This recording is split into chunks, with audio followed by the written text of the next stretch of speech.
রাহুল কলকাতা থেকে ফিরছিল শিলিগুড়ি। রাত একটা ট্রেন, দার্জিলিং মেইল। টিকিট ছিল স্লিপারে, কিন্তু ভাগ্য খারাপ, পুরো কামরায় লাইট অফ, জানালায় হাওয়ার বদলে কেমন একটা ঠান্ডা ঠান্ডা অনুভূতি।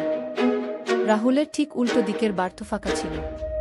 ট্রেন ছাড়ার একটু পরেই হঠাৎ দেখল এক মহিলা উঠে এসে বসল সেখানে। সাদা শাড়ি, লম্বা চুল, মুখটা একটু নিচু করে রেখেছে।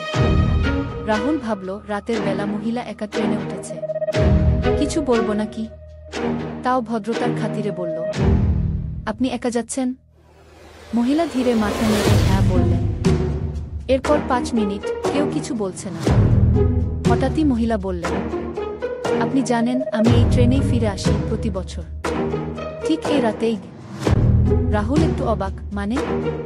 মহিলা মুখ তুলে তাকালেন, মুখটা একদম ফ্যাকাশে, চোখ নেই, শুধু দুটো কালো গর্ত। রাহুল চিৎকার করে উঠে পড়ে দেখল ট্রেনে সে একাই আছে, সেই বার্থে কেউ নেই। পাশে বসে থাকা যাত্রী বলল, ভাই তুমি ঘুমিয়ে পড়েছিলে, স্বপ্ন দেখেছ বোধহয় গু।